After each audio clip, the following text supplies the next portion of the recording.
Morning. Morning. Please be seated. Please be seated, ladies and gentlemen. Commanding-in-Chief, Western Naval Command, officers, veterans, esteemed guests, members of media, ladies and gentlemen, welcome. My name is Prachi Mali, Research Associate at the Maritime History Society. I welcome you all to this seminar on the Royal Indian Naval Uprising of 1946. I would take this opportunity to brief you about the Maritime History Society. An academic initiative of the Western Naval Command, Maritime History Society is involved in promoting India's maritime heritage through seminars, courses, internships, heritage walks. 2005. He is also a recipient of the CMS Commendation in 2016. He has authored the latest history book of the Indian Navy and another coffee table book on INS Sudarshani's epic, ASEAN, several books and publications. I now hand over the proceedings to Commodore Abdurai Babu. Over to you, sir. Permission to continue, sir. Morning, Commander-in-Chief, Western Naval Command, ladies and gentlemen. Thank you for the warm introduction, Prachi. With our education system pre-emphasizing STEM subjects, that is science, technology and mathematics, fine arts and history gets relegated from our collective thinking. Important and epochal events, for example, the 1946 RIN uprising, fades to nothing more than a footnote in our struggle for freedom, struggle for independence. Some instances, like the Madras famine between 1876 and 78, claimed about 40 to 50 lakh Indians. The Bengal famine in 1943 claimed about 30 lakh. But we are more familiar with the Holocaust, terminating at 60 lakh Jewish people. Similarly, the Jallianwala Bagh massacre had a recorded 379 victims and is well known. But it is lesser known that the Royal Indian Navy uprising saw more than 230 deaths of common citizens and a majority of them here in this city of Mumbai. So we have here with us two eminent speakers who could well be termed experts of the event due to their extensive research and command of the subject. Without further ado, I would like to introduce the first speaker, Ms. Janvi Lokegaonkar. Ms. Janvi is a Senior Research Associate at the Maritime History Society. She is pursuing her doctoral studies at the Department of History, University of Mumbai. She is also engaged as a visiting faculty at the School of International Relations and Strategic Studies at the University of Mumbai. She has been actively presenting papers at various national and international conferences. Maritime and naval history, urban history, migration and diaspora studies are her primary areas of interest. She has credible publications in the maritime domain and shoulders academic responsibilities at MHS. Ms. Janvi's talk will cover the swath of India's contribution to the Allied efforts during the First and Second World War at the backdrop of India's freedom struggle movement. The talk shall highlight the role and contribution of Indians in the Royal Indian Navy, analyzing the background leading to the RIN uprising in 1946. Over to you, Ms. Janvi.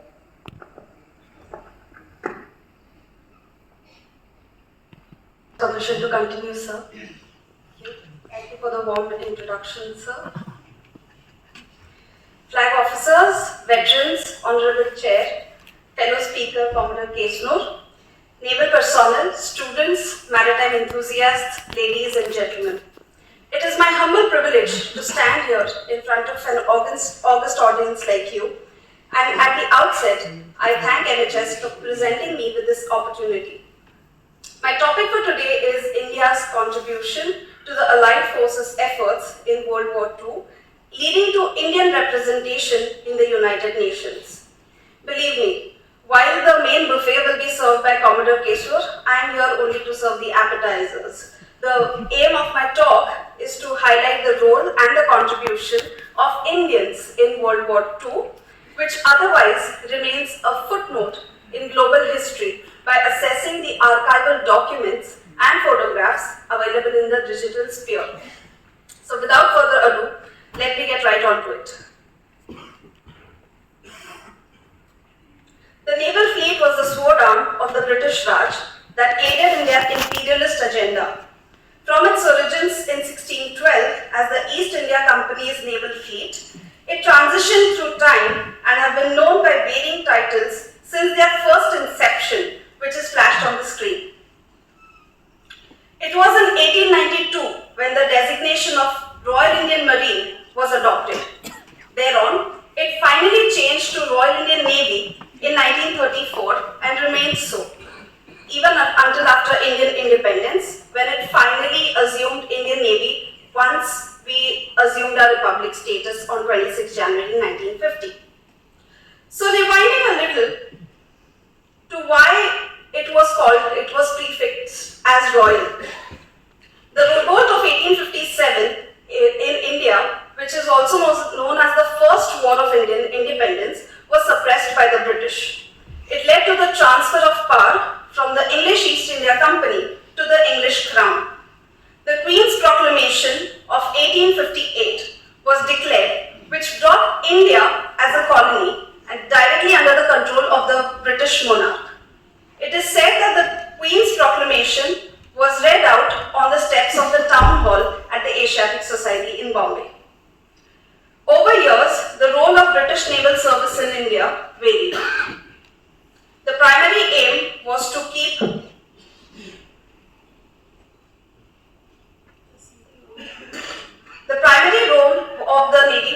the British naval service in India varied. The primary aim was to keep the Arabian Sea and the Persian Gulf free of any aggression, change the nature and the role of the naval fleet in India. As Britain declared war on Germany in 1914, Indian independence became imminent, and since it was a British colony, India became a focal point for the war effort as it had an expansive sheltered hub and it was a best port facility to the east of the war. The Northern African campaign, the Gallipoli campaign, the China operations, Indians were an integral part of it. The First World War caught the Indian educated middle class psyche at a very fragile point between a residual loyalty to the empire and to the restless nationalist consciousness in India. Thank you very much, Janvi, and kudos on sticking to the time. Perfectly done. That was a large canvas that you covered for the audience and just set the tone for the next speaker, Introducing the speaker, though many of us here would really not need it since he's been on stage so many times, but for the others. Commodore Srikanth Keshav was commissioned in the Indian Navy in July 1986, an alumnus of the National Defence Academy. In a career spanning 36 years, he has been the commanding officer of 2 frontline ships, the defence advisor at Kenya, as well as being faculty at different times at the National Defence Academy, the Defence Services Staff College, and the Naval War College. He has a PhD from Mumbai University, apart from 5 postgraduate degrees. He has been the lead writer and chief editor of 12 books and monographs and many journals for the Indian Navy. He was conferred the Vishesh Seva Medal in the Presidential Awards in 2021. Prior to his retirement in 2022, he was the director of Maritime Warfare Center and, in addition, the officer in charge of the Naval History Project. Post-retirement, he continues to write and teach frequently on military and maritime issues. So, the floor is yours.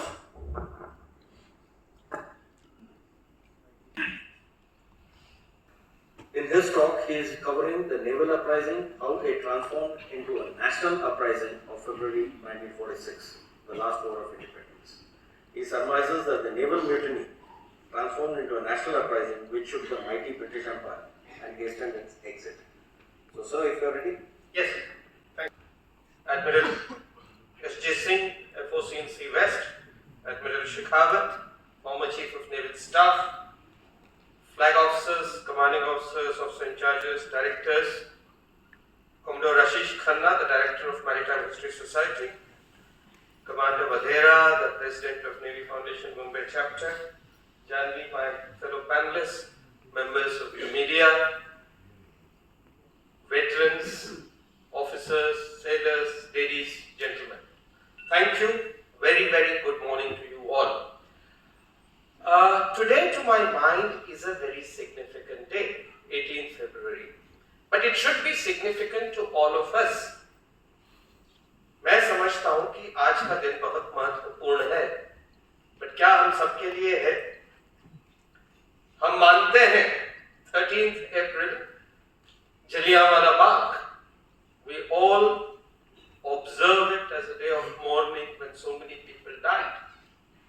23rd of March, when Bhagat Singh, Sukhdev and Rajguru were hanged. We mourn that as the National Martyrs' Day, in some senses, the Revolutionaries' Day. But what about 18th February? What about this week of 18th to 23rd February, when the naval uprising happened and the total number of people killed in Mumbai alone, little difference from what Captain Durai has given, there were about 400 who died in Bombay, 400 civilians, 1500 injured, and still these are supposed to be the official figures, which means the unofficial figures were much higher.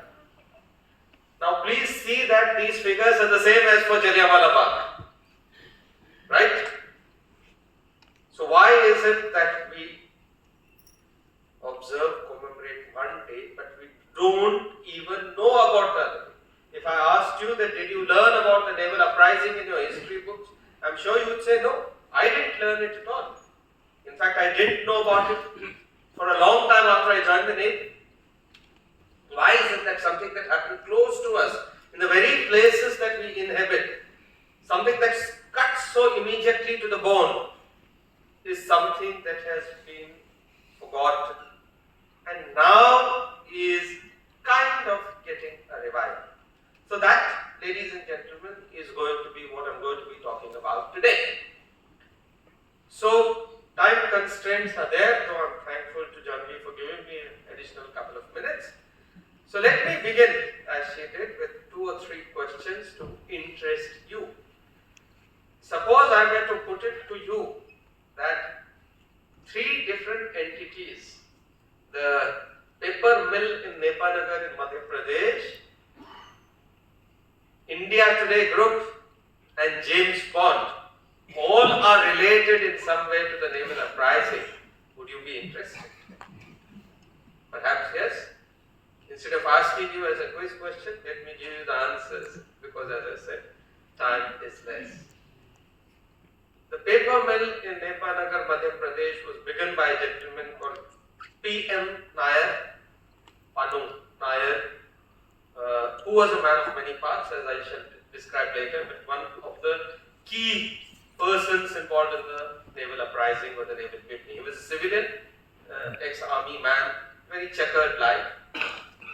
This was started by him after the naval uprising. Of course, the government of India took it later. It's a public sector undertaking, and today, by a strange set of circumstances, there's a naval officer, Commodore Saurabh Dev, sitting as the chairman and managing director of that place. The India Today Group, one of the key leaders, reigning leaders of the uprising, though he had left before the uprising happened, was a gentleman called R.D. Rishidev Puri. Rishidev Puri is the uncle of Arun Puri, the founder and the CEO and the chairman or whatever of the India Today Group. And most interesting is James Bond, the C&C Royal Indian Navy, Admiral Godfrey. Admiral Godfrey, who did not cover himself with glory, alas, in handling the uprising, had an assistant in London, Foster's son, as he called himself, whose name was Ian Fleming, who created James Bond. And Ian Fleming made the character of M resemble Admiral Godfrey. So these, ladies and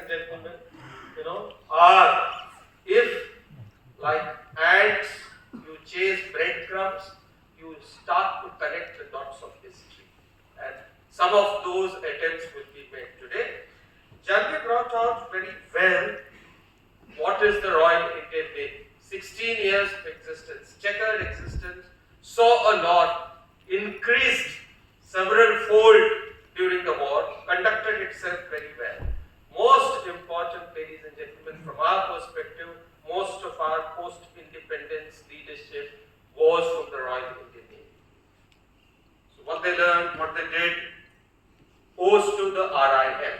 And this has in some way resonance to the naval uprising, which is why I have brought it out here.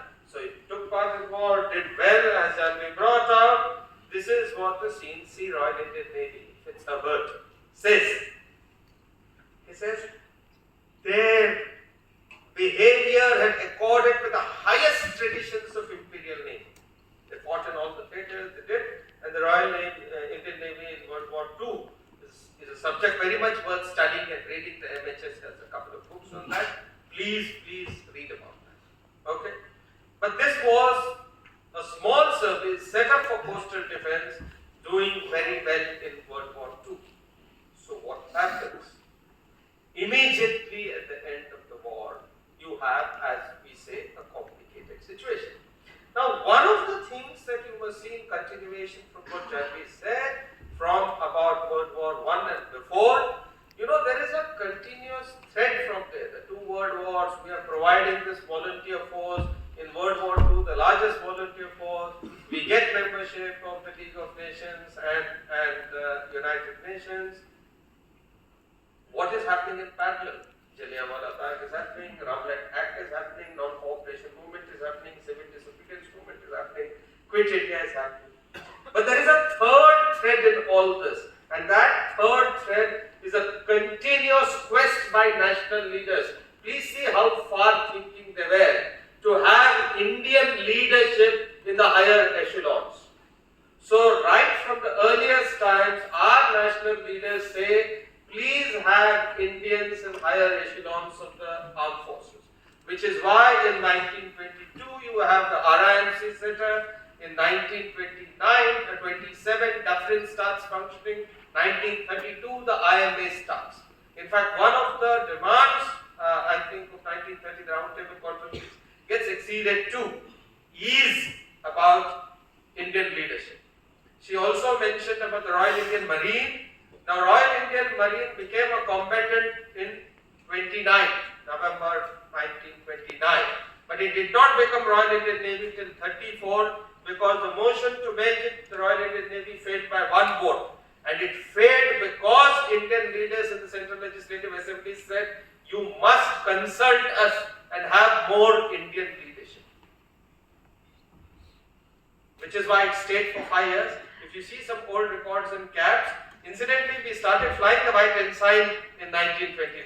And certain old records in cabs start referring to the ships as HM, not RIM ship, but HM ships from 1929. So it tells you a little bit about how Indianization is happening, but not enough. And at the end of World War II, as she asked, is it a happy situation? Certainly not, because at least as far as the men in Talwar, HMIS Talwar, the present day empty pool, are concerned, there are 20,000 people, and after being given lots of promises, they are told, now you can no longer serve. You are being demobilized. And in the nature of good bureaucracy, a monthly report has to be given on demobilization. Right? So this is what is the state in Talwar. And to add to that, unsatisfactory living condition, rude, racist behavior, everything she has brought out. So there is on one side an internal situation and there is an external volatile political situation. So that bubbles up over, and on the 1st of December, which was when the Navy Day used to be observed then there is this brooms and buckets that go up. Happens again on the 1st and 2nd of February. Commander King, a man with strong reputation, is put. He behaves badly, he calls people as coolies, suwar ke bacche, and all that, and that then completely blows over. So as Admiral Satyendra Singh says, this is war please see supercharged political atmosphere. I have emphasized this because I'm going to come back to this later in terms of addressing how it transformed from being a mutiny into an uprising. So basically what happened, ladies and gentlemen, I am aware that many of you know what happened and are probably seeking a bit more depth, but probably there are a lot of people here who may not have known what happened, so I am giving a quick run-up on that too. So basically, before dawn on February 18th, HMI's Talwar erupted. Almost all ratings went up in what they described as strike, and what Pramod Kapoor, the author of this book, my dear friend, says was a courageous and audacious revolt by patriotic young men that spread like wildlife, spreading as far as Aden and Indonesia. So as we these days say, it went viral.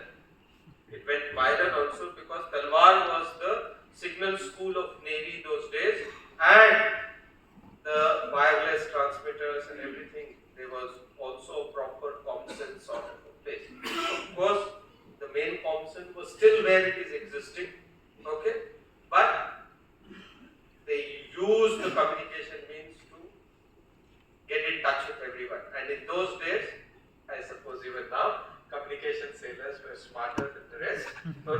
So they had actually, they were in a higher pay grade, and they quickly utilized that to sort of spread the message around, and it went all over. So all across establishment, Bombay, Karachi, Visakhapatnam, Madras, Kochi, Jamnagar, you see that? They formed what is called the Indian National Navy. They described themselves as Azad Hindis. On the ships, they were taken over. The Royal Indian Navy sign was brought down. A combination flag of Congress, Muslim League and the Communists were hoisted.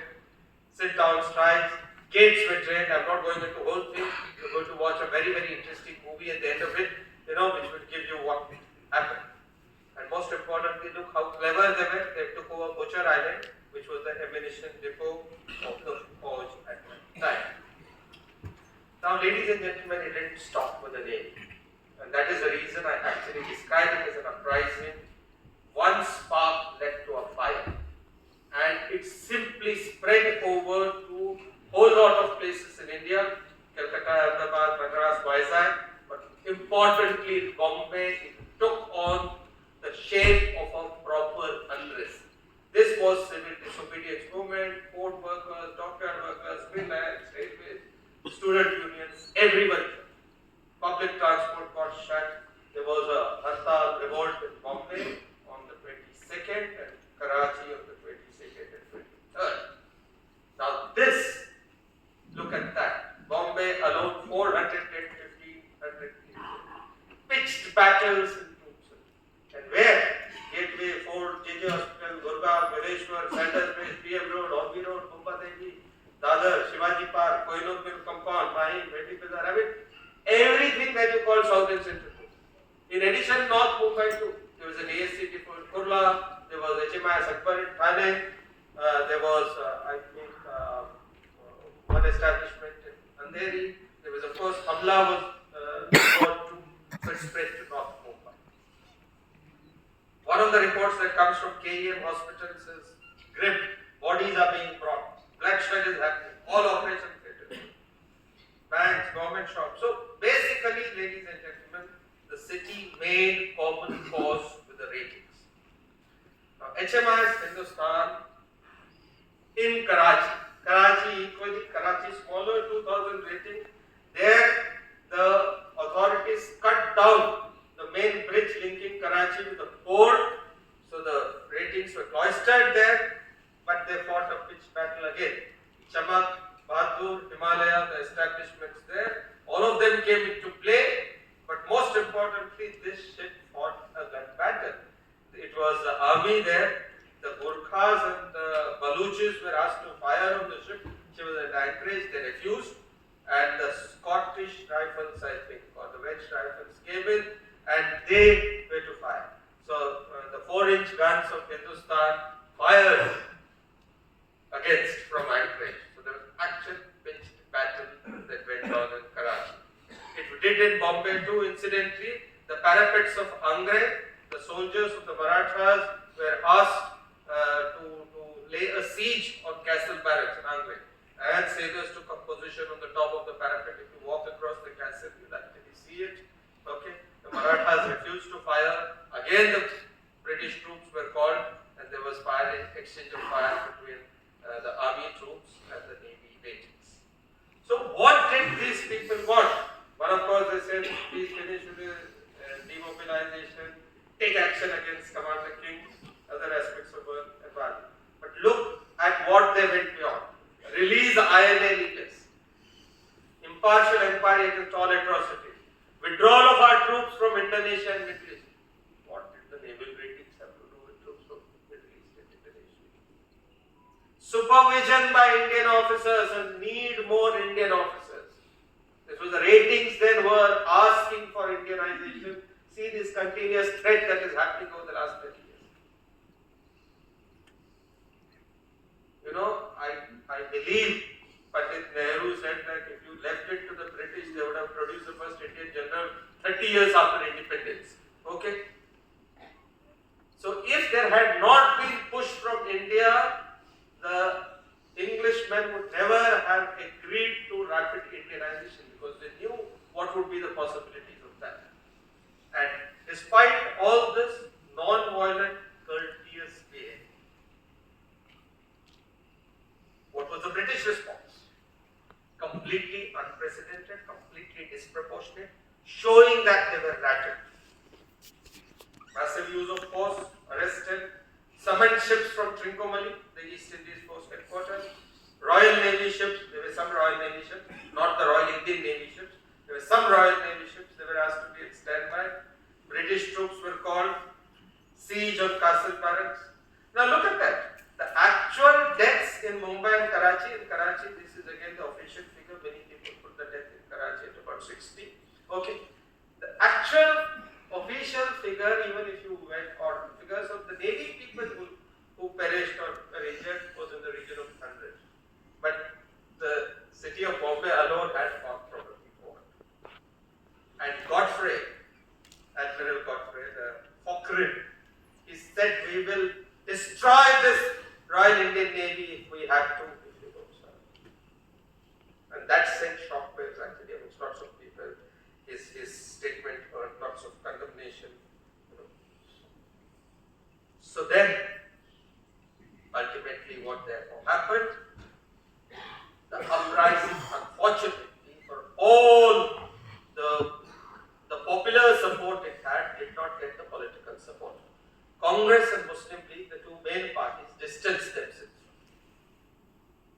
Sardar Patel asked the ratings to surrender.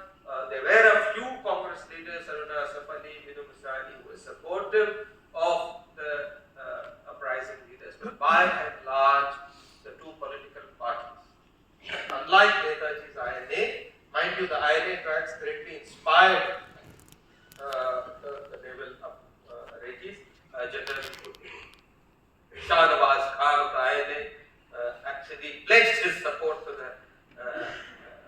the naval ratings. But that's a different thing. Basically, it was seen as a one-off episode. Also, as Srinath Raghavan says, a very well-known young historian, now that independence and power were in sight, they were eager not to regret. You know? So, basically, the suggestion is that the Congress and Muslim League, having struggled for long, now that the goal of freedom is there, they thought it would get jeopardized. Some people, other people have said they should have supported, whether they did not do it, whatever reasons, we can discuss that during the Q&A. So basically, on the 23rd of March, they surrendered. Actually, most of them surrendered in somewhere that happened on 22nd. But the entire evening of that surrender, please read in that book called The Last War of Independence by Pramod Kapoor. Outstanding book. If I would recommend, please buy that one book today. Fantastic research, and it reads like a thriller, absolutely. So what is the aftermath? And again, this is interesting. These guys are sent to Mulund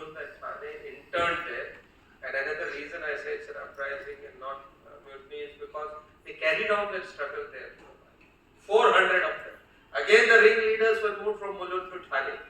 In fact, 2 weeks back, Mayor Barfajia, who writes in the Midday, had written a small column saying unity, not mutiny, talking to the camp at Mulund.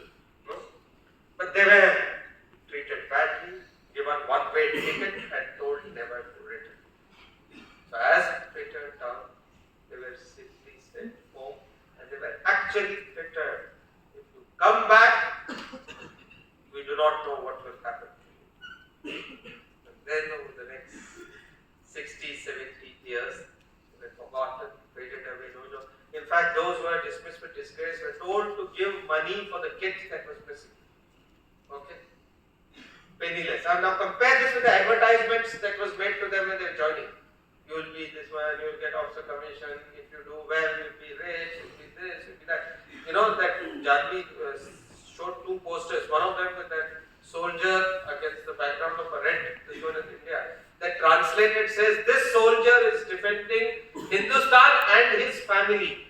Join the Indian army if you want to defend your family. So there was direct emotional appeals made to family, to well-being, to getting richer and better.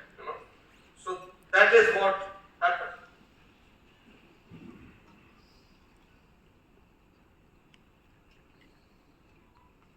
These are the real moral witness. Look at some of the, as I said, the promise and the premise, the Royal Indian Navy camp, when these new recruits come, being given their kit, the square rib, the famous square rib.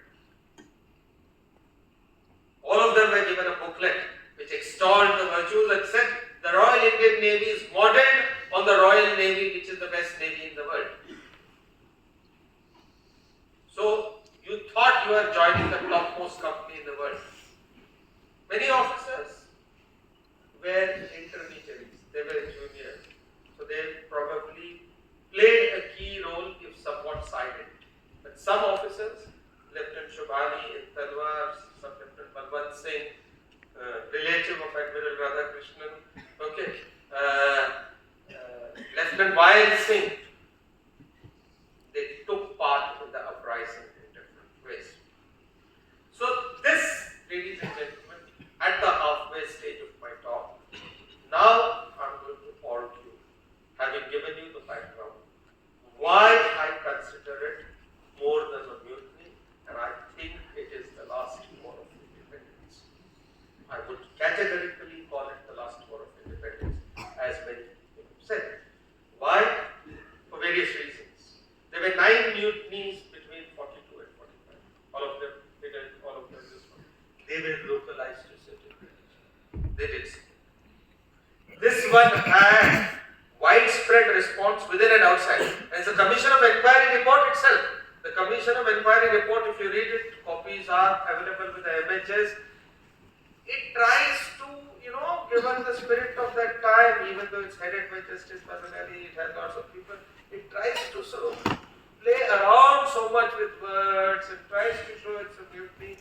Even that is not able to, gloss over the fact or forget the fact about the widespread nature and rapidity. Goes beyond the widespread nature and rapidity. Men of all communities took part, different parts of India. Disproportionate response of the British. They were rattled. At the same time, and this is interesting, not many people have brought this out except for Pramod. On the 18th of March, the uprising happens, and the 19th of March, the British announced the cabinet mission, headed by Stafford Cripps. One of the members there, Mr. Alexander, is the first Lord of the Admiralty. So it is Pramod's surmise that the cabinet mission was actually announced. Maybe they had it in their mind as a response to this. And if so, then of course it stands even more to reason that this was actually what fetched you independence. More, very, very important is the political thoughts and nature of demands, and I'll come to that in a bit. But what were the nature of the demands I've told you? What were the slogans? Quit India, Inqilab Zindabad, Gandhi, Nehru are heroes. British dogs go away. None of their slogans were about, their immediate localized conditions. So I'm suggesting to you, ladies and gentlemen, this aspect of looking at it was a bit, it had aspects, what is called the immediate cause. But it is like saying that just as the first war of independence of 1857, described by the British as the Sepoy Mutiny, because the grease cartridges were used, that was some local disaffection. No, it was not. The local disaffection only produced the spark. There was a huge quadrant before that. And moral aspects, being non-violent, being courteous, a whole lot of what they did. The Satyagraha approach, civil disobedience approach, during the Q&A, I'd like to read from one of those chapters, there a little bit, one or two paragraphs. You will be amazed at how the ratings thought of a Gandhian way of struggle. This stirs continued, ladies and gentlemen. They continued for several days until the middle of March. In Karachi they continued, in Bombay they continued, as I said, in Mulund, in Thane. In fact, in the camp in Mulund, they had a flag hoisting with the rods of their beds. Okay? They pulled down the British flag again. They had a flag hoisting with the rods of their bed. And when the camp commandant told them that you can't do this, they said only on one condition, you will salute this flag when it is hoisted down, and only then you can put back the RIF flag. Of course, we also got to look at the eventual outcome. This happens in February 46. Originally, the British is thinking of giving you some sort of independence and dominion status in 48. You know from Mountbatten's papers himself. But everything is now advanced. Did it happen because of this or something else? We can discuss. And of course, we need to have a revisionist view of history. We need to keep looking at history afresh. The cast of characters and Navy's touch, again, I'd like to talk about. But look at this. Surrender with moral. G.D. Sharma has written a small book on the naval uprising. Father of Commander Vipin Sharma. G.D. Sharma was a lieutenant commander in the Indian Navy. He spent some time in the Int, and where he came upon lots of papers talking of what the. So the Int summaries, G.D. Sharma quotes them. And he sees how all the armed forces are going through the stages of disaffection. In fact, even though G.D. Sharma is no more, we are helping the family bring out a new version of the book where he talks of the naval uprising along with the other two uprisings. I'm doing a bit of self-advertising here. When that book comes out over the next 6 months, please buy that. Okay? But look at what the surrender statement says. Historic event in the life of nation. In fact, Pramod Kapoor says that the whole surrender statement must be preserved as a precious historical document of Indian history. We in the services will never forget this. For the first time, the blood of the men in the services and people flowed together in a common cause.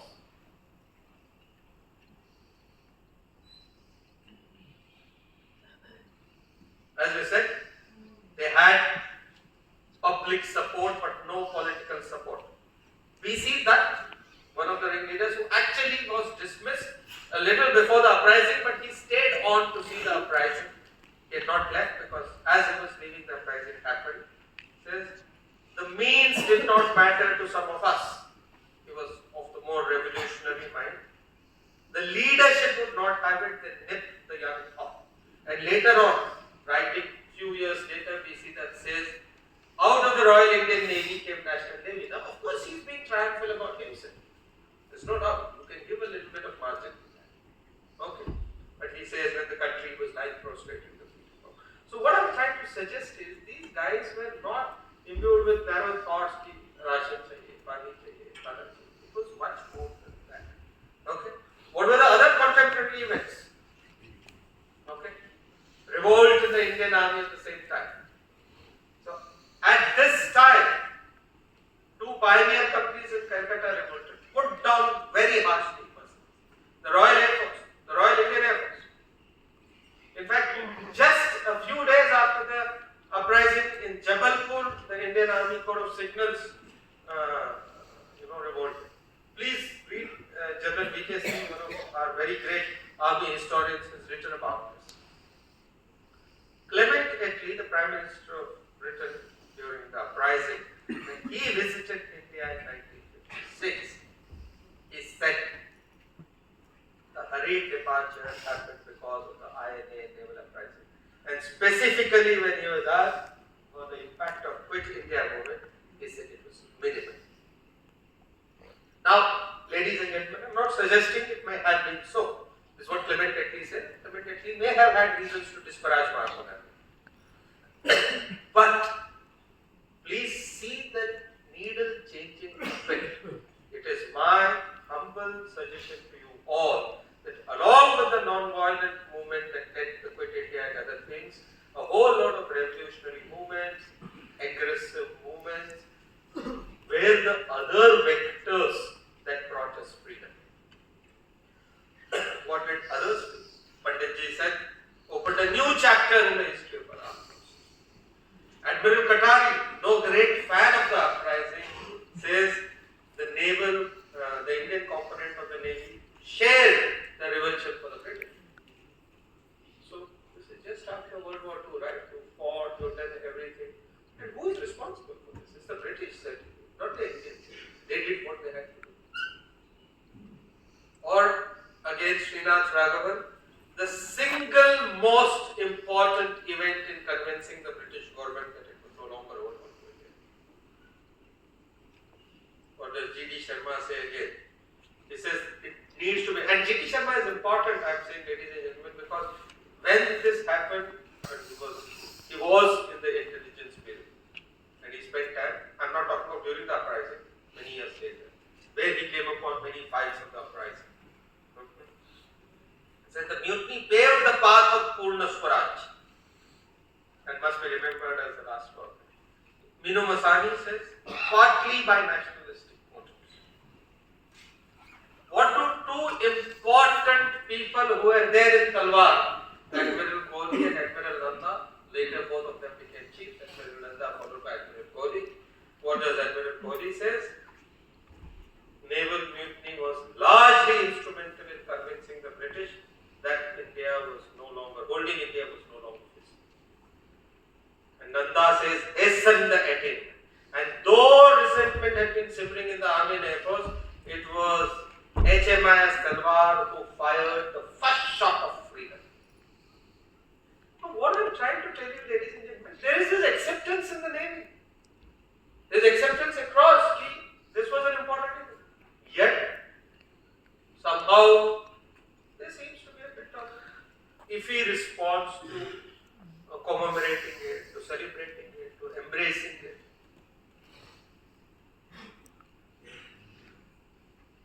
From a literary viewpoint, what Salman Rushdie says in his book The Moor's Last Sigh, when Mumbai, the super epic motion picture of a city transformed overnight into a motionless statue by great naval and land double strikes, when ships did not sail, steel was not made, textile mills neither walked nor moved, she set about creating history in childhood, stopping the protagonist to stop what his mother was painting. What do the British say? Commander Good, a person who spent lots of time, very well reputed RI officer in a book called Bombay Buccaneers, he says, strong external political influence. Lack of contact between senior officers. Who are the senior officers? The British. But he brings out a very, very interesting thing. He says, Acha hua, uprising hua, because he's being very, very diplomatic in that article. That entire lovely article about his stay in the RIM. Okay. He says, because now it was decided that independence would come, it brought an end to anti-British feeling, and when we ultimately left in 47, we could do so with good feelings towards each other. In other words, he's admitting that one of the outcomes of the uprising was a decision to now leave India, the Indian Navy, and everything to the Indians. Lord Sorensen, a Labour MP from Britain, what does he say? To British it was mutiny, but to Indians it would certainly be different. To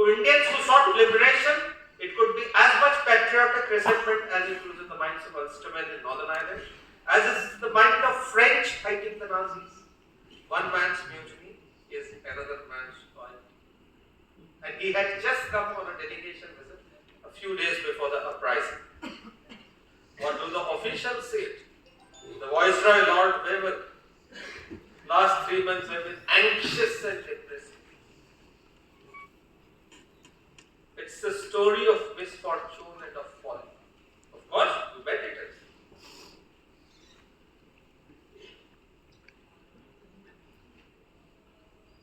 Weekly in sum, 25th February. If we have to rule India for a long time, we have to keep the permanent British Army. We have no such power. In other words, ladies and gentlemen, the day the British realized that they could no longer command the loyalty of the coercive elements of the state, the armed forces, it was game up for them. Which is why naval uprising is very, very important. Now a lot of people, subsequently, one reason for this ambiguity is because they say, you are romanticizing mutiny. It's not so. There's a fundamental difference. And what is this fundamental difference between what you do for with the other power and your own is like this. What Minu Masani says, I ask you to leave when there's still an army, navy and air force, in his speech in the Central Legislative Assembly on 22nd. He says, when was the British government lawfully established? आप बोलते हो by procedure lawfully established. Complete basis of the British government is unlawful. Aruna Asafali, the firebrand, she's asked in an interview in mid-80s, do remember that Under 2 Ensigns came out in 85. So you had a long, almost 40-year gap after the uprising. So when Satinder Singh wrote, he wrote it with great degree of calmness. It was not an instinctive thing, he said. And he quotes what Aruna Asafani says. In our present situation, people who have sworn allegiance to the Indian Constitution. So it must be very, very clear that the naval uprisings revolted against the British. It does not mean that today we are saying that we are glamorizing a mutiny. Not at all. This was freedom struggle, and just as lot of elements of freedom struggle, whether it was civil disobedience movement, whether what happened in First War of Independence, when you become independent, you accept, you celebrate, but you no longer think it is kosher for an independent India. That is the way you deal with it. What does Panditji says? Referring to Claude Auchinleck's comments, he says, this will apply only to a free country. Remember, these are the legal principles, which is why I always say, Junagadh is the key. Ladies and gentlemen, Junagadh is the key, and this is a very, very important operation. Why is Junagadh the key? Exercise peace, coercive operation. What is Satinder Singh saying? It was the first time, he says, first action of independent India's name. First time in centuries that the Navy did not function as an adjunct of the Royal Navy or on the dictates of Whitehall, but as a newly independent country's nascent sea arm, at the orders of representatives of the people of India. Representatives of the people of India. Very, very important. So what happened then was an uprising. And take the case of the first ever court-martial of independent Indian Navy, Junagadh again. Patrick George Mungabin, ML 420. There's an interesting side story about ML 420. I hope someone asks about it in the question answer session. But he was court-martialed. The prosecutor was Commodore Knott. Commodore Knott sought a death sentence. Commodore Knott was loaned from the Royal Navy to the Royal Indian Navy. Because the guy chickened out of the operation. He did sail out of the Motor Launch 420. There were 3 charges. One that he didn't behave, conduct becoming of an officer. The second is he contrived to delay the sailing. Third most important, willful disobedience. Now nobody sheds tears for Mungabin. Everyone knows. Nobody asks for his rehabilitation. So what happens in independent India? Yes, correct. He ought to have been punished. But what happened before 47 was under an alien government. And any act of resistance to alien government ought to be seen in the correct light. Look at how the Brits felt. This reminds you in some ways of the French Revolution, the Bourbons.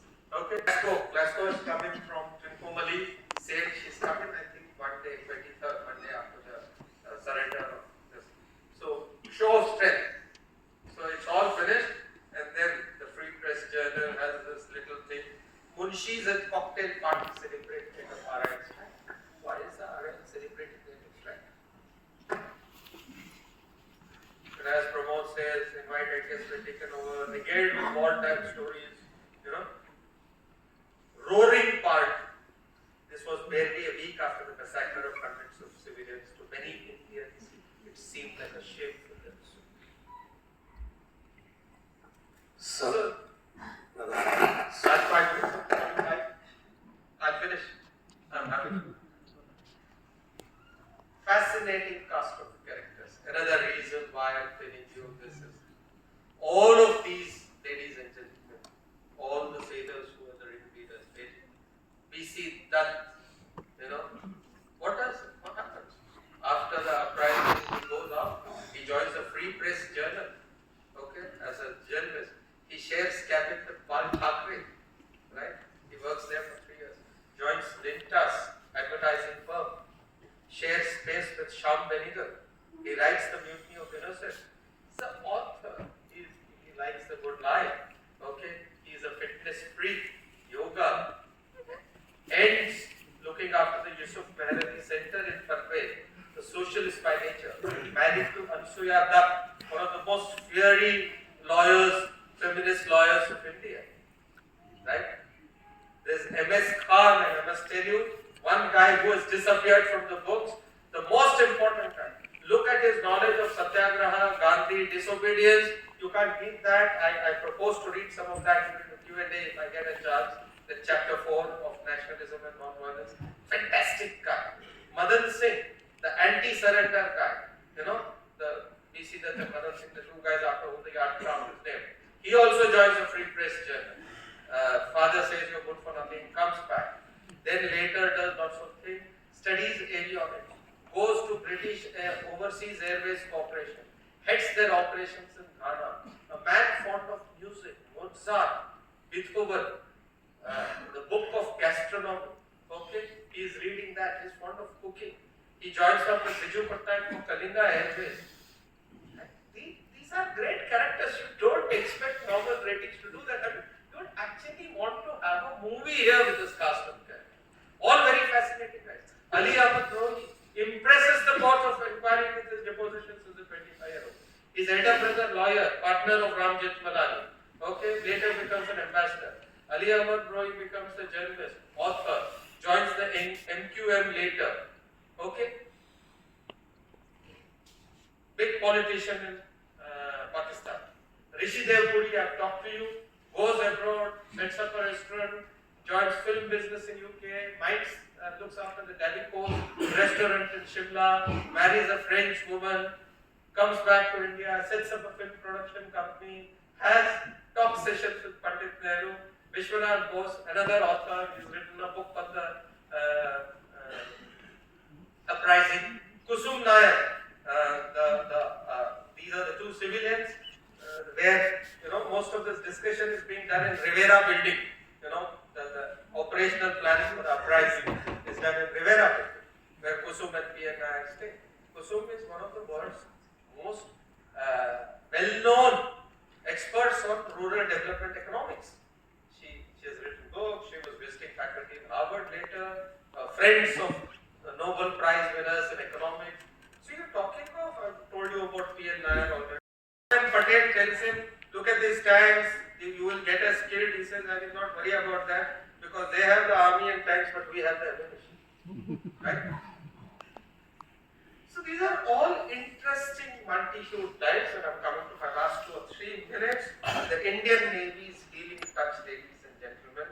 I've told you about how Karmarkar, Nanda, Podi, Karmarkar was involved briefly as a COO. He's staying in Rivera. They were exposed. Most of our our leadership, post-independence leadership were exposed. They brought in the healing touch, as Admiral Qatari said. We now have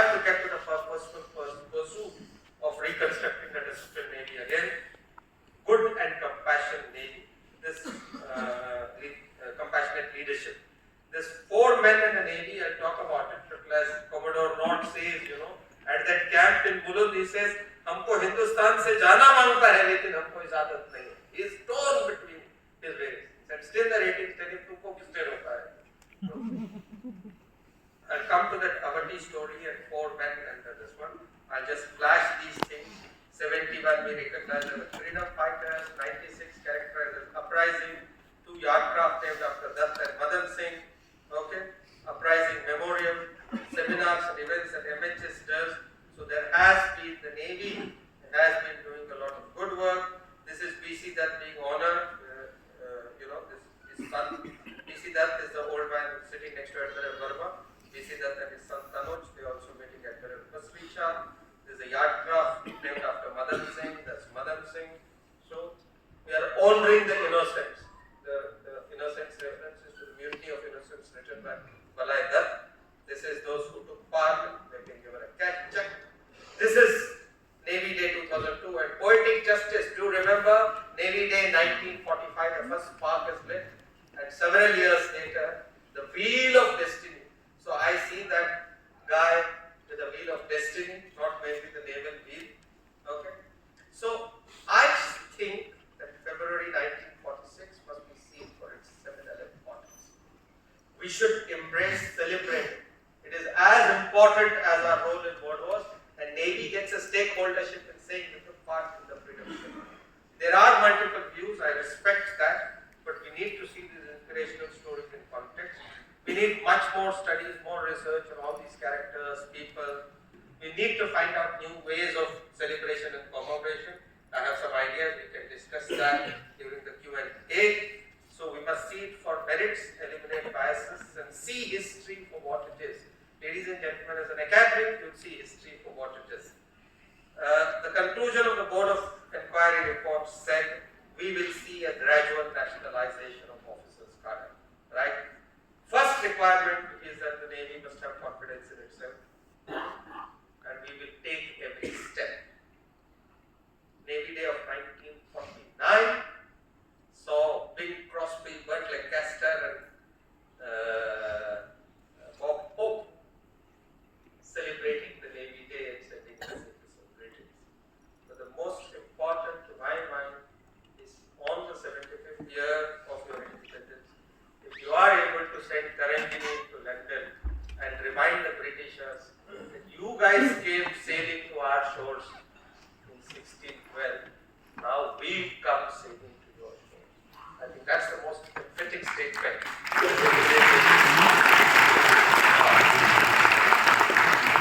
Give me 30 seconds more to talk about 4 men and the Navy and Admiral Avati's story, with the chair's permission. I think it's too good to be missed out. How I see the Navy reconciled in this is like this, ladies and gentlemen, that you have 4 characters in the uprising. There is Commodore Nott, who is being rushed from naval headquarters to put the situation in control. There is Admiral Adhar Chatterjee heading Chamak in Karachi, having nice, popular guy, desperately trying to tell the sailors, local event hai, aap isme mat jao, very popular Navy chief. There is Krishnan, Lieutenant Commander Krishnan, commanding Shamsher. Krishnan, moment he hears about the uprising, is very smart. He contrives a signal for SAR. So Shamsher goes out. This is his conspiracy with his SCO. He एक signal बनवाओ देखो. He goes out, sails. So Shamsher is kept out of action.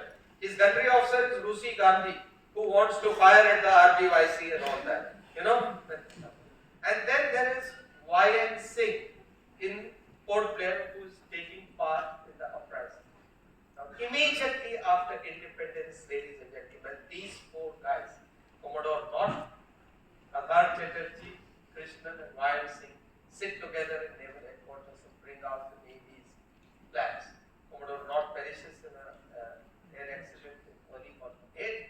These 3 gentlemen, who are in different geographical places, who respond to the uprising differently, now come together to create the new Navy. So that, I think, holds a message for us. And Admiral Avati, who was in UK, he told me this incident that they were called by the superintendent there, told about this all good navies must have a mutiny before they become great. I think we must be thankful that this happened in the early years, happened before independence, because I believe that the post-independence Indian Navy took the correct lessons, our leadership took the correct lessons, and the reason we are amongst the best navies in the world today, and I say it's not triumphantly, but as a historian trying to decode our navy, it is because we took the correct lessons from this episode. We just celebrate it, may it. Thank you very much. Thanks a lot.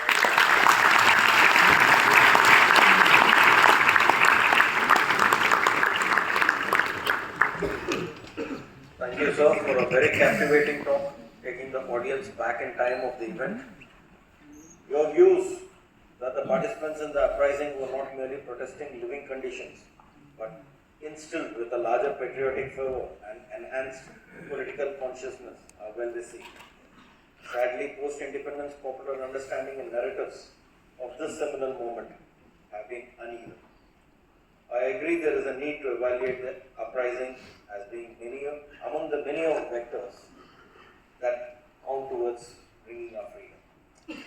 During your talk, you mentioned HMS Hindustan and Glasgow.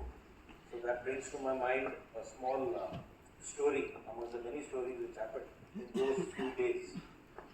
So there was this Bangor class minesweeper, HMS Kathiawar, about 250 tons and 1 gun, stationed at Port Morbi in Kathiawar, presently Gujarat coast. And they received a message from HMS Hindustan, which was in Karachi, that we intend to fight, we need all the support. So 60 odd crew in this Kathiawar ship decide to take over the ship, put the British officers under lock and key, tear up the ensign and say we now command the ship.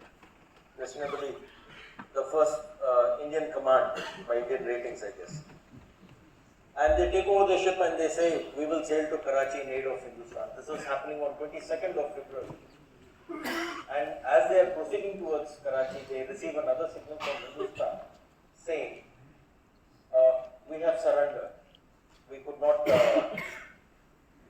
keep out the inevitable. We have surrendered.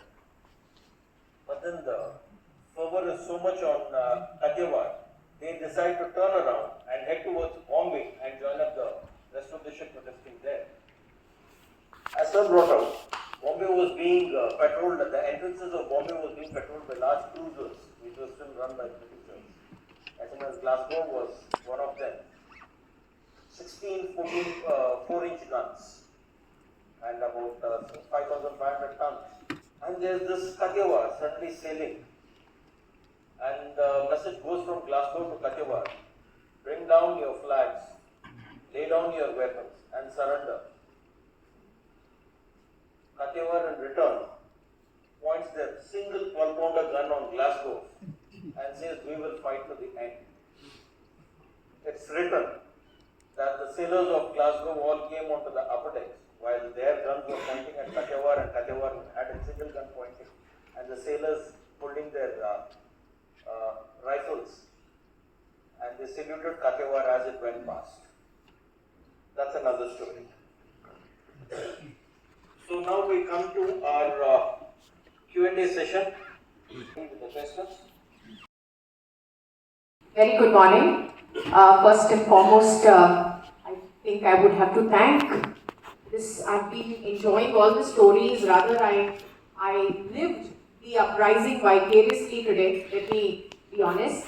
As a proud naval spouse, it's no surprise for me that the first war of independence was initiated by the army and the last war of independence by the navy. All the discussions today brought out, or rather brought out two key themes for me. One was moral injury, the willful disobedience that you talk of, and the second was, if I may say, willful segregation or ostracizing of this historical event.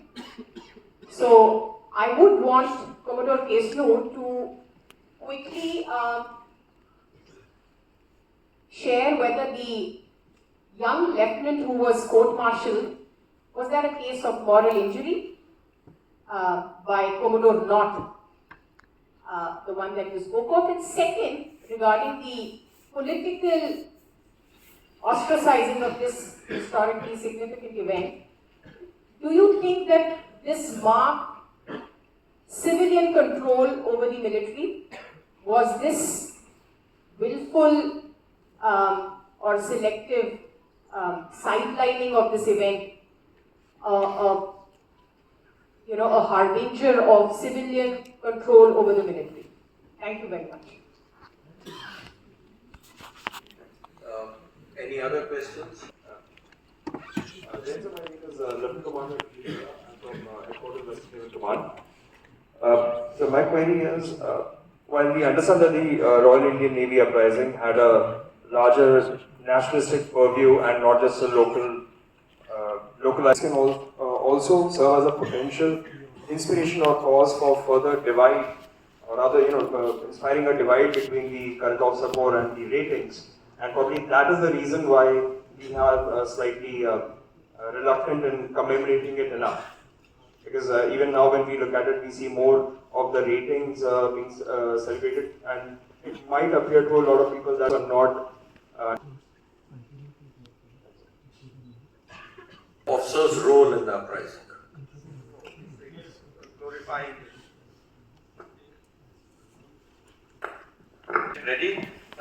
Of course, there was some humorous comments later in a different context by Pakistani chief Zahir Shah. He's written a book called Bubbles of Water, when he says that India returned Hindustan to us, which was in no good shape.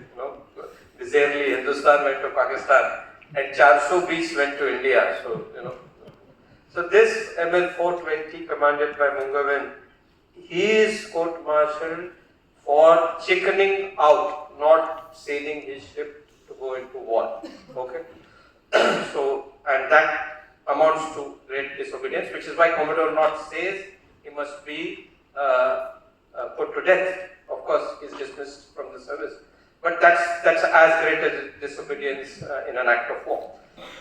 So coming to your question, civil-military relations, no, I don't think so.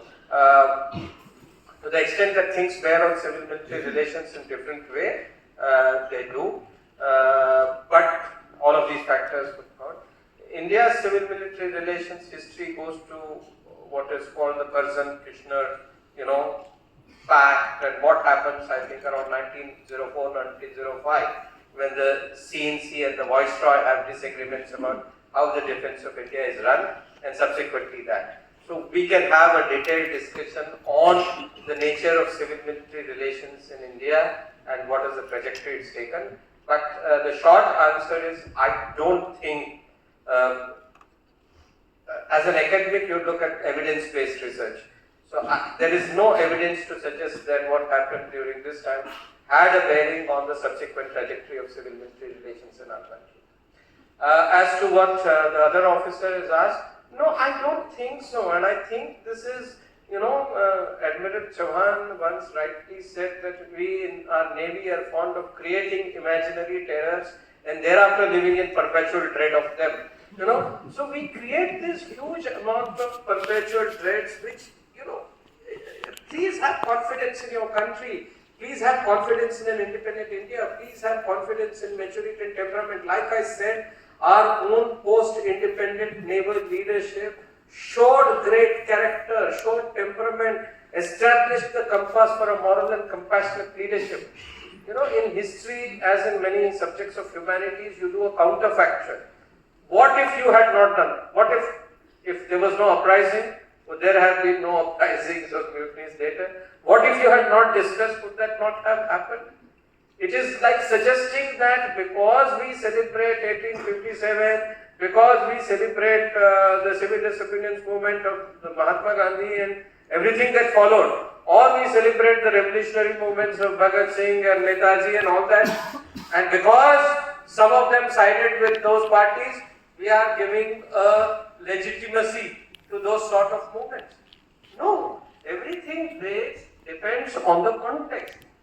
In history, you say that content is determined by context. So you have to see what is the context.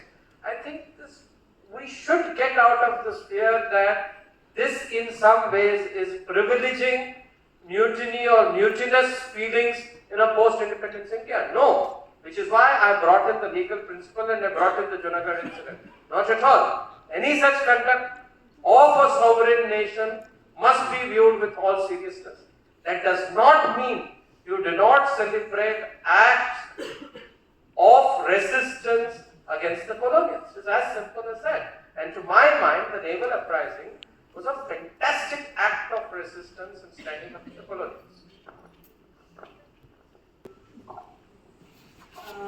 In Pramod Kapoor's book, he states that when the people of Bombay came to know that the sailors are striking because of poor food which could not be consumed, many of the people of Bombay came with food and kept it at Gateway of India.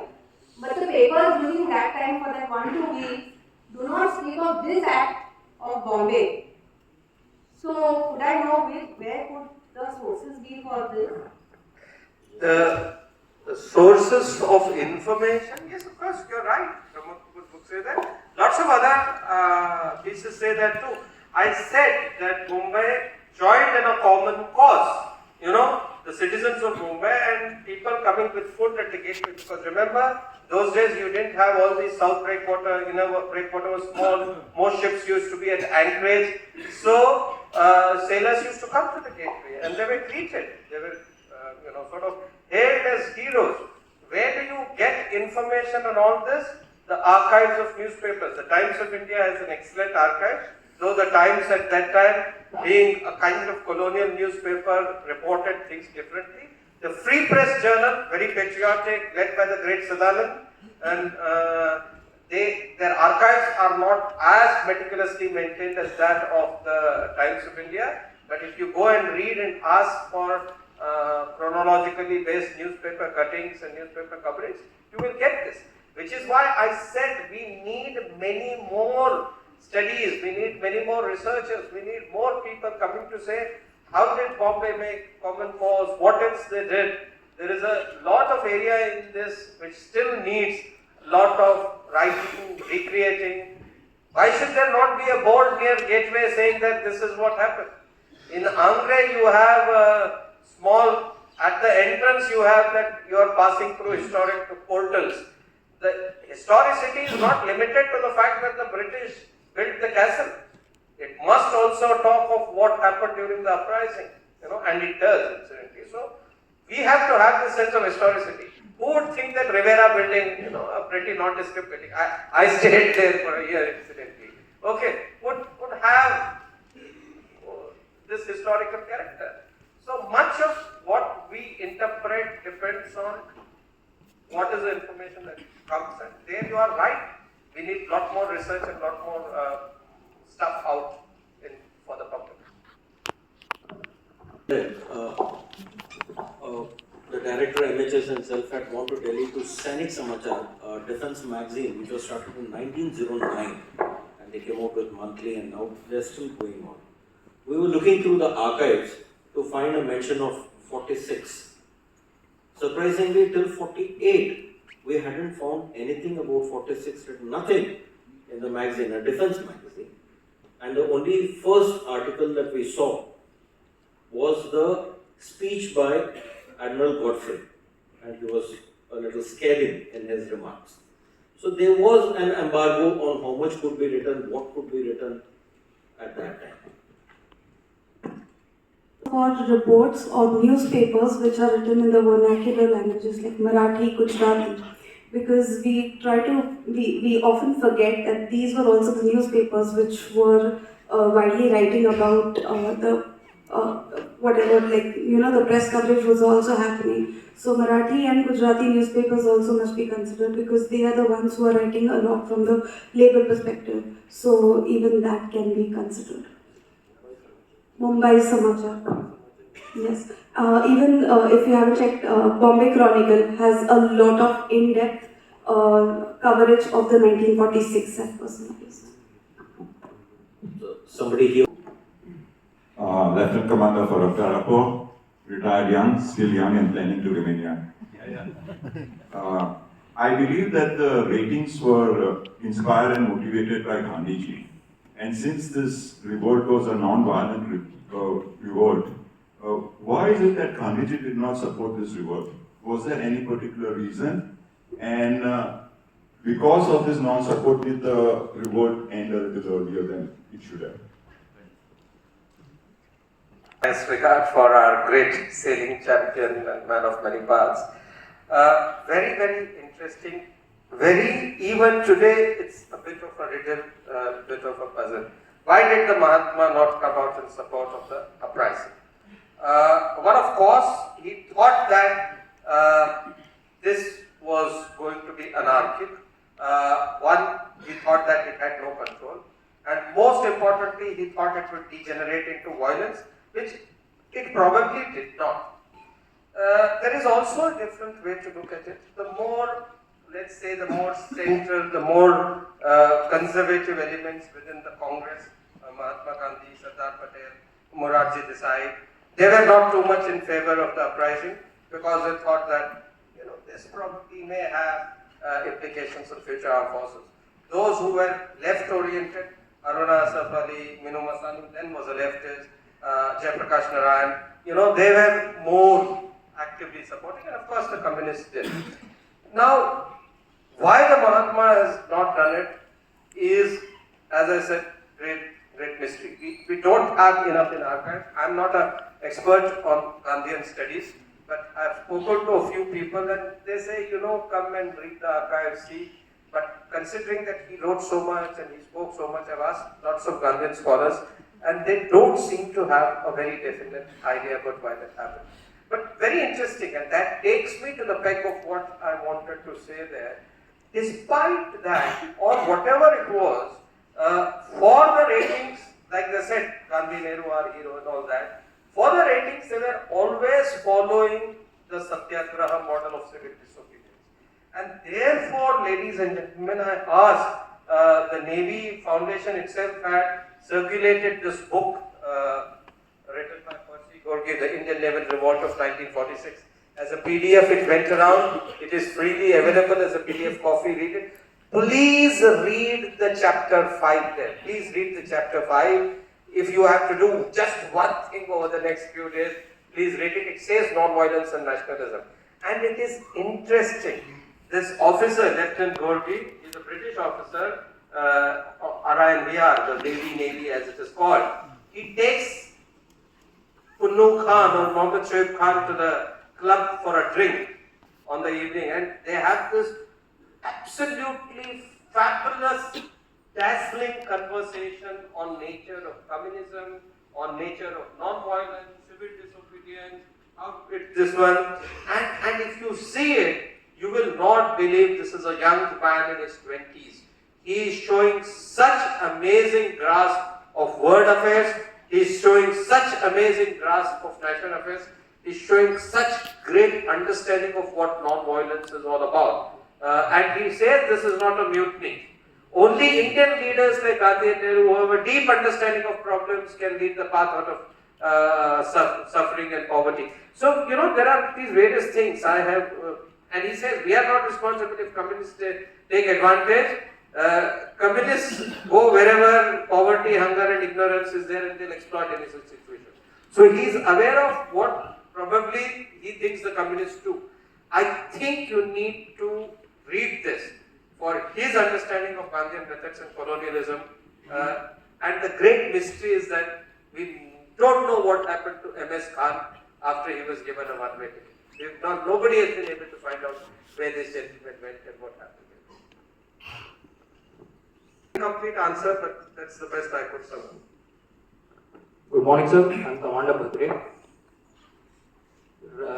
Right from the First World War, there were political forces outside the Congress who were actually against the Indian supporting war efforts, and to the extent that there were attempts made to stir mutinies in the Indian Army right from that time.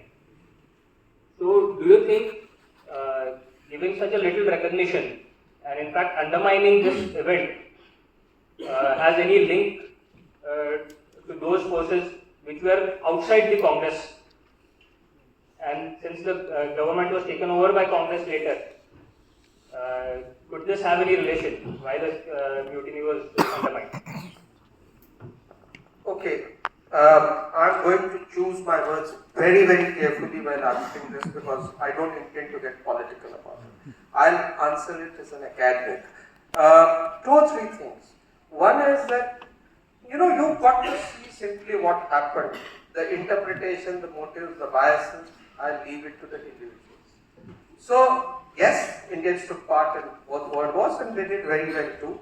And I believe that ought to be celebrated too because we contributed a great deal. So I'm not in agreement with those people who criticize our participation in the war and saying that we did it under a foreign flag. No, I think it was important in the context of those times what they did. And in any case, it is what they did and that needs recognition. I have myself written about Indian participation in both the World Wars. Similarly, I believe that the naval uprising and other revolts, mutinies and the other things that happened in parallel need to be seen for the fact that it was now people fed up. The armies realized in some reasons because they saw in World War II they were not inferior to other nations. They were benchmarking themselves against other navies, other peoples they were meeting. So they saw themselves not as inferior to anyone. So now they said, yeah, we are fed up, there are lots of promises made, and the time has come. In every nation's history, a decisive point comes, or crossing the red line, so to say. Now this is the red line for us and we are fed up. So I think all of them need to be seen. All of them need to be seen for what they were individually. As to the second part of your question, yes, of course, there is no doubt that, as I myself brought out, this was forgotten historically. Some reasons for the ambivalence could be what many of you have suggested, uprising. Other reasons could be that the revolutionary movement, other violent vectors probably did not get as much say in the post-independence historical writings. But is that necessarily due to any deliberate effort? Is that due to any mana fides from anyone? I think as an academic, I'll say pass to that question. Thank you. Ms. Janvi, you want to continue. I would just like to, when you are comparing the political leadership during the First World War and the Second World War, we have to take into consideration that these were two different sets of people. During the First World War, it was a moderate set of Congress who were into the prayer and petition method, who thought that, okay, this is the chance to prove our loyalty towards the British, so that probably in the next few years, when we put forth our demands for independence, they will accept. This was the first thing. And the First World War was 1914 to 1918. The independence movement is starting after the arrival of Mahatma Gandhi in the year 1919, where non-cooperation movement and all begins. Correct? So 1919 onwards to 1945, when we see the political leadership has changed, non-cooperation movement, your civil disobedience movement has started. There are a lot of factions that are political happenings, are going around. Also, mass migration, there were famines, mass migration was happening with your indentured labor going in and around, other countries. So, these were some of the reasons why the political leadership also thought during the second part that, okay, the August offer was given precisely for this reason, that the political leadership was not happy with when Lord Lithgow directly declared that, okay, India is a part of the Second World War without consulting the political leadership. So that is the reason we can say that this is the difference between the political world. Discussable. I think we'll take the last question. Sir, this is Dr. Gaurav Basudhar from SIRS. My question to both of the speakers is in the context of INA and Netaji Subhash Chandra's role.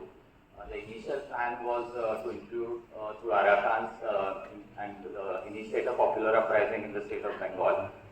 That failed, unfortunately, because they were captured and later on trials were held.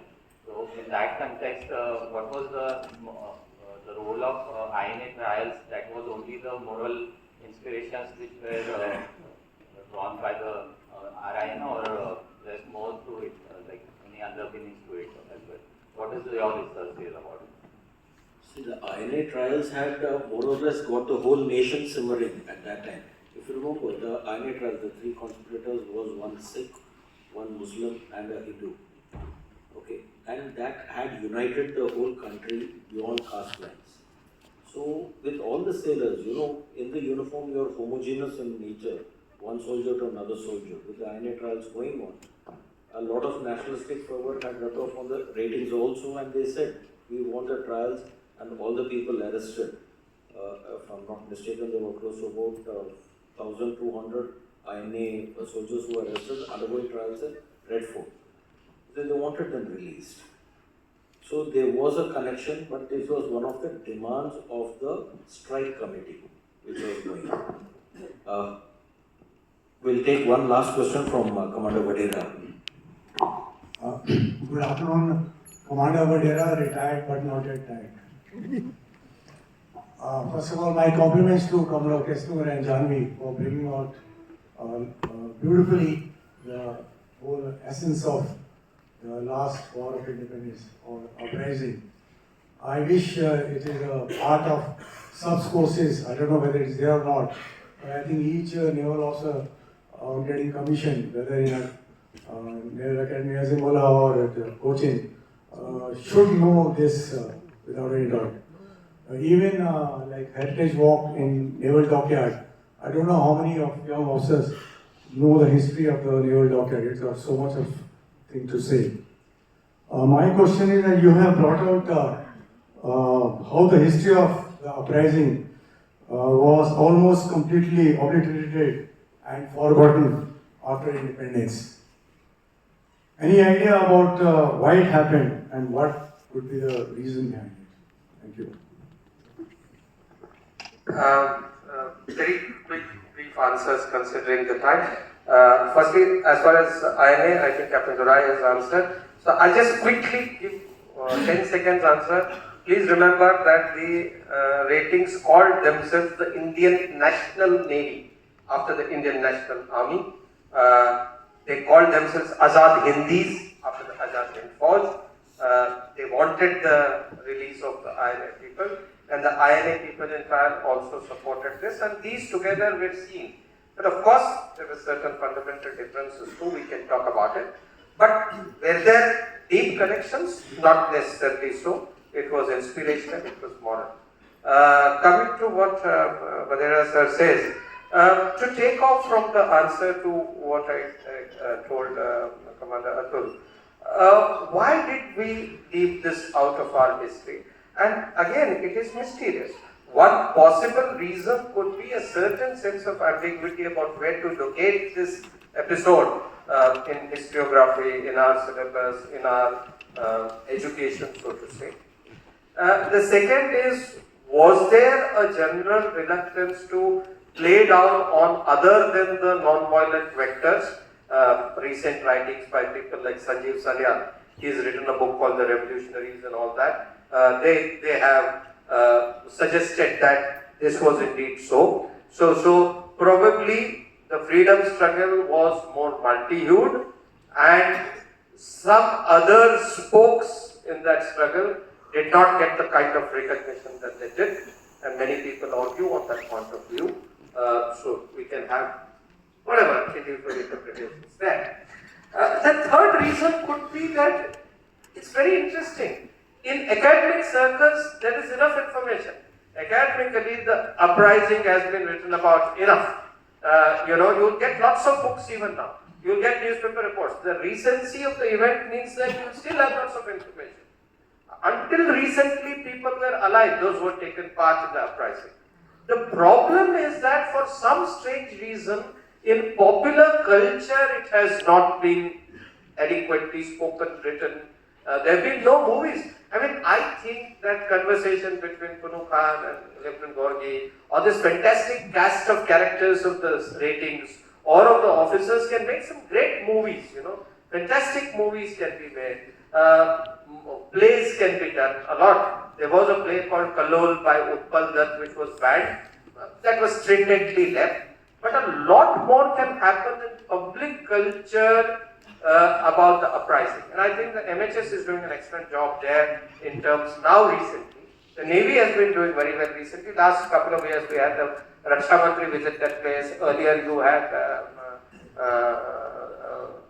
a seminar there. You had on 22nd March, 2 years back, you had Aditya Thackeray as the culture minister visiting that place. So there's been lots more happening now.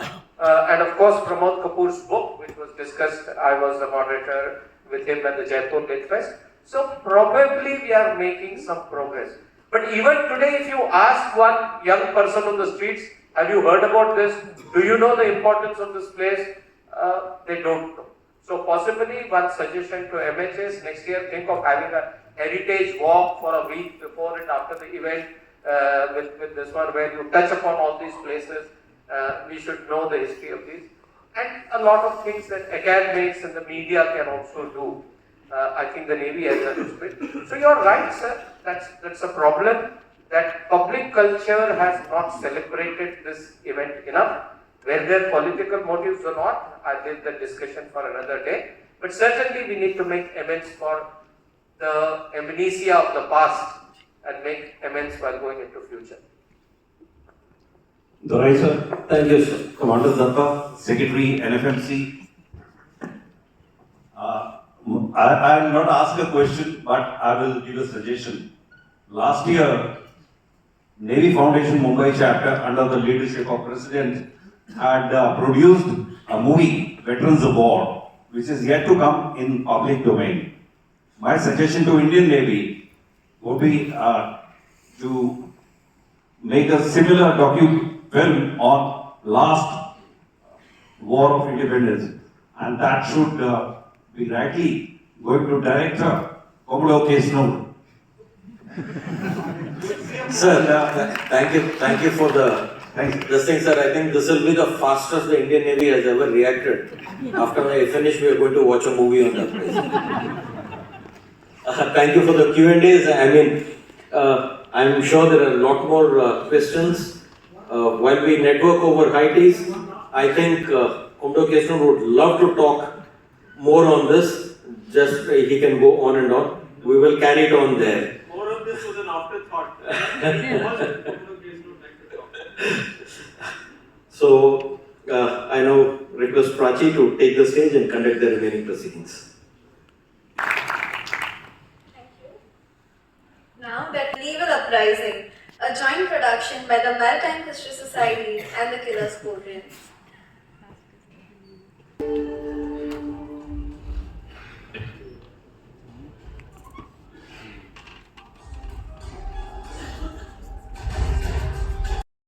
There sir, not yet tired. I wanted to know, as per the time frame goes, the war lasted, I still call it war, just for 5 days. And in those days, and there were no means of any mass communication. And considering the fact that the Navy and the civilians were quite well separated, I wonder how the message was passed on within such a short span of time, and the entire city took part in this. How could such a thing happen in those days? I well appreciate the fact that Bombay was nowhere near what it is now. But even then, was there some kind of words spread around in advance through the gossip vine or whatever it is? Or is it just by word of mouth after Talwar started the event? So thank you for the question. As Commodore Kesno had said, communicators are the best. With one communicator and another communicator, I'll give this to Janvi to answer. So, yes, it spread. There were 9 mutinies between 1942 to 1945 in the Royal Indian Navy itself. But it started, the 1946 when it started at HMIS Talwar, which was a signal school, and from there the communication spread out to the intra-Navy is what we believe. But in the public domain, there was a lot of press coverage that was done which shaped the public opinion. So nationalist newspapers, communist newspapers, everything, and even international media had covered a lot about the 5 days, the event, right? So that is how it spread to common people as well, and that's the reason we have a lot of people from Bombay participating on the streets here. So communication goes very well because, for example, one WG or one MNG which was passed on day before probably, which led to an auditorium full with people on a Sunday. So back then it was like for the independence, so probably communications was, as they said, that's the best branch of Navy probably. So just 5 seconds, that actually proves my point that there was political mobilization. Mill, dockyard, port, everyone across the city by word of mouth through newspapers and political mobilization, given the situation of that time, was spread fast. So it actually proves my case that this was much more political than citizens making common policy. It was the viral message of 1946. Are we ready? So, good afternoon, sir. This is Varsha Kare. I'm a curator, and thank you very much, Dora Babu, for inviting me today. As a citizen, I wish to take this subject to the public, and I would like to offer my gallery, which is right at the Kalagoda area. And can we have this exhibition immediately in February itself, from 27th? Thank you for the offer, ma'am. We will talk on it later. And yes, we would be delighted to collaborate with you. You know, ma'am, you had an exhibition in the Jahangir, I understand you curated there, few years ago, meaning of failed insurrection, which I thought was excellent, outstanding. Lots of great literature came out. But I wish when you had these sometimes, like you have done now, do consult with a few people in the Navy, because the headline screaming that, in my mind, the right to strike was a wrong way of looking at the exhibition. That exhibition headlined with somewhat sensational headlines in my opinion. So we'll be glad, as Dorai says, to help you in whichever way you want, and certainly please take this agenda forward. Mrs. Varsha usually has her exhibitions in the Army Navy building, which also has a connect with the Navy. We will talk on this now. We'll watch a short documentary on the naval uprising, a joint production by the Maritime History Society and the Dillers Board.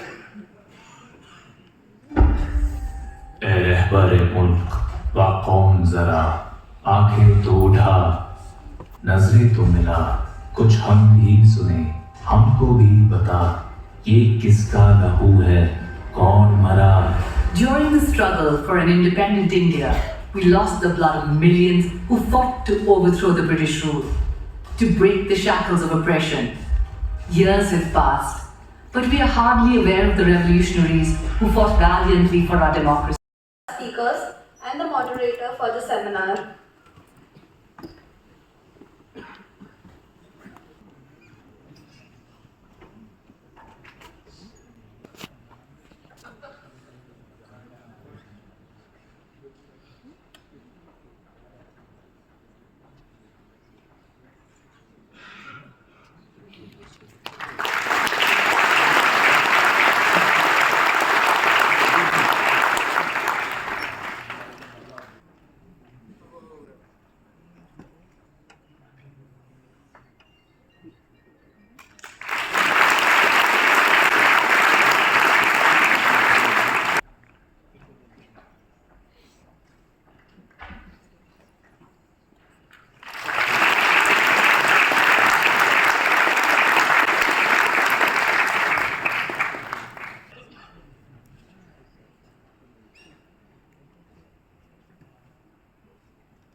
Director and ADG Maritime History Society, Comrade K2, Ms. Janvi, Admiral Shekhawat, flag officers, my naval colleagues, ladies and gentlemen.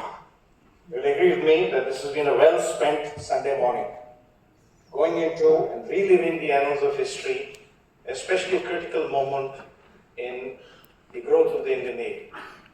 This question has been asked by some of you and ably answered by the panel. Why have we ignored this seminal event? Why have we not given it greater importance? Why have we not put it greater into context? Perhaps is best answered by the events this morning as well as what we've been doing over the last couple of years. We ourselves, over a period of time, viewed our history differently. We interpreted in a certain narrow fashion. If we looked at it purely as naval personnel who put on uniform, any act of indiscipline is intolerable. Commemoration put it across, every event has to be seen in the context. So for the first several decades, there have been attempts in the past, and I share with you, personally both Commemoration and myself as young lieutenants have been asked to examine this very same mutiny and look at the scope of whether it could be interpreted in a different manner. It's a twist of history that both of us at that time, a little over 33 years ago, felt that it could not be seen beyond the narrow vision of naval discipline. But as he's moved on to be a master historian and learning a little bit from him over the decades as I have seen it, we've adapted even our personal views to look at it in a wider context. And that's what we need to do. So 3 key takeaways other than this that I'd like you to ponder about. 1, the role of the Indian Armed Forces in these 2 world wars and what it means to India's stature and standing today. This debate and discussion that these were soldiers who were fighting for an imperial power again has to be seen in context. Mahatma Gandhi being mentioned, it bears note that the great man himself put on uniform once in the Boer War in the late 19th century and set up an ambulance corps, and even volunteered to set up a similar ambulance corps and put on uniform in the First World War, but his health reasons could not allow him to do so. He is on record as having said, written, that when he looked at the soldier, he was reminded of Arjuna coming down to the battlefield to do his duty. So where do we view people who put on uniform in the First and Second World Wars? They were fighting for a duly constituted authority under a legal order and very much for their country. Even in the Second World War, the national leadership offered to the then colonial empire that we are with you in fighting for the principles of democracy. But we can't be fighting for you for democracy when we are a colony ourselves. Hence, we will support you against fascism and Nazism. Give us independence and we shall fight alongside you as an independent India. That really was the twist. The colonial powers held out to them and said, you fight with us and we'll give you independence on completion. A promise they tried to renege from, but for the impact of the Royal Indian Mutiny and the impact that it had on their psyche. So there was never any doubt that at that particular stage, please remember when the non-cooperation and the civil disobedience and the Quit India movement was going on between 40 to 42 was exactly the period of time of the massive expansion of the British Indian Armed Forces.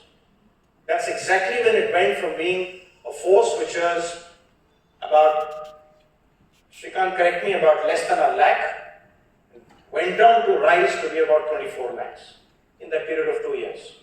That's at the same time when you have the fall of Singapore and you have the Japanese almost coming to the country, that the mass mobilization of your forces of people standing up and fighting rose to its peak. The national leadership could very well have said steps to have altered that recruitment, they didn't. Because the cause was common. The methods were nuanced. So where did we view all these people who fought? You just have to look at the slide I showed you. In 1942 itself, India was an independent signatory to the formation or the declaration of the formation of the United Nations. Independent as a colony.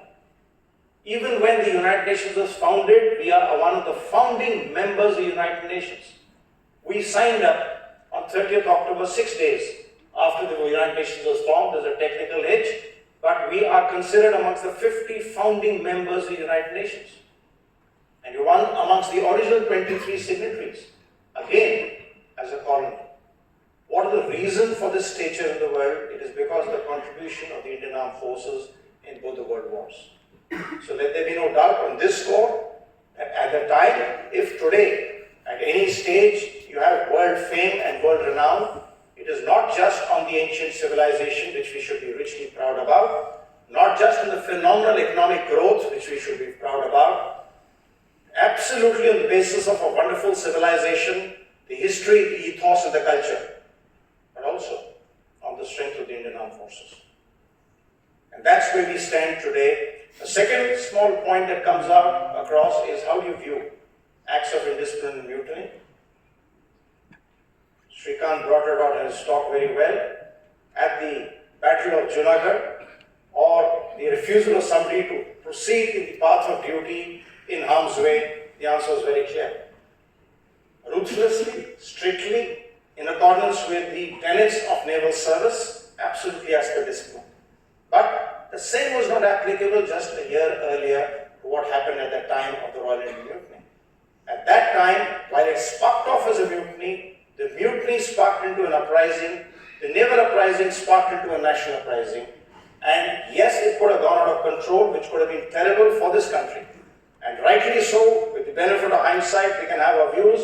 The national and the naval leadership at that time asked for calm, cooling down, bring things back under control, with an assurance that very much independence around the corner, because what the national uprising did was convinced any last vestige of ill-conceived dreams on the behalf of the colonial power that they could continue with this travesty of history and father.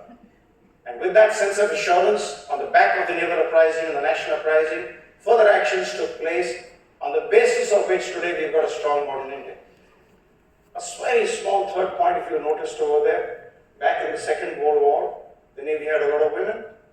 It took 46 years, the Navy again took the first step of inducting women into the armed forces in 92. Took another 23 years after the first 46 years, and they got inducted into a combat role with flying as observers in combat aircraft. And a short 7 to 8 years later, we've now got them commanding ships. So, more power to you. You know the reason why we call all our ships she. Our strength comes from Nari Shakti, and on a lighter weight, we're with you on that. Thank you very much, ladies and gentlemen, and thank you for Honorable K. School, for MHS and Ms. Janvi. Please join me in expressing our extreme gratitude to them for the wonderful job they've done.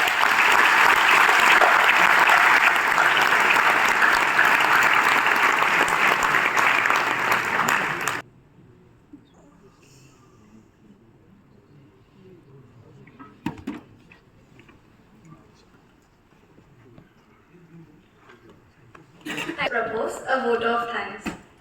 We thank Commodore Srikanth Keshnur and Ms. Janvi Lokegaonkar for accepting our invitation to Western Naval Command, Headquarters, Maharashtra Naval Area, INS Kunchali, K22, Noik, Maharashtra, INS Angre, and WNC Officers Mess.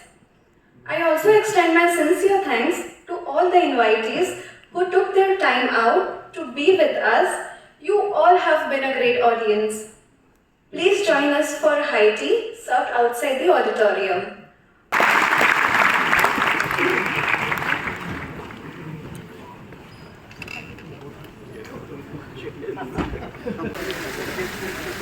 Oh, that is not